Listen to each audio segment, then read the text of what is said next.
xibaar yu wér te wóor ca tàng ba abonnez-vous pour ngeen di mën di jot suñuy vidéo.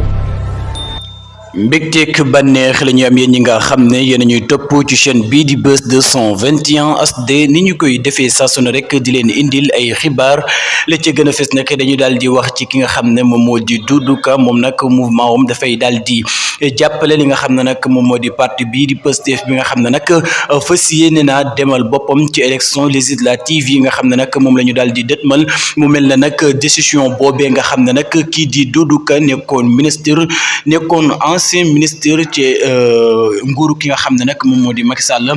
bett na ñu bëree bëri ndax ki nga xam ne nag moom moo di Doudou Ka ma nga nekke woon foofee nga xam ne moom moo di ca Benno Bokk Yaakaar ginnaaw bi la nag gis nañu yi nga xam ne nag taxawaat na ci diggante bi enjeu bi nga xam ne nag am na ci élection législative yi gis nañu ki nga xam ne nag moom moo di président ba woon Macky Sall taxawal li nga xam ne nag moom moo di listem waaye itam ànd ak def li nga xam ne nag moom moo di intercoalition moom Doudou Ka gisuñu ko benn yoon mu dem jàppale ji ki nga xam ne nag moom moo di Macky Sall ma nga xam ne nag moom moo ko defoon ministre ca jamono ya nga xam ne nag mi ngi yor nguur gi mu mel ne nag ki nga xam ne moom moo di Doudou Ka dafa xaw a peur ci li nga xam ne nag moom moo di élection législative yi ndax xam na ne moom élection législative yi bu ko demee foofee nga xam ne moom moo di ca Ziguinchor ki nga xam ne nag moom moo di njiital Pastef waaye itam di njiitu gouvernement bi mën na ko gañe goo xam ne nag bu jéggi day loolee waral nag mu teel a rawale li nga xam ne nag moom moo di boppam ngir rancé wu ci kaw ki nga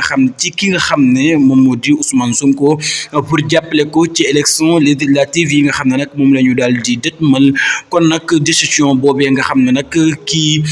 di Doudou Ka jël na ko pour jàppale ko ak jaar-jaar yi nga xam ne nag am na ko ci diggéem ak ki nga xam ne nag moom moo di Ousmane Sonko ca jamono yi nga xam ne kii di Ousmane Sonko ma ngay daal di dund ci opposition bi waaye itam janoo woon ak ki nga xam ne nag moom moo di njiitu réew mi fi woon di Macky Sall gis nañu jafe-jafe yi nga xam ne nag amoon na ci seen diggante mu di Doudou Ka waaye itam ak ki nga xam ne moom moo di Ousmane Sonko kon nag moom Doudou Ka jël na décision boobee ne dafay jàppale Pastef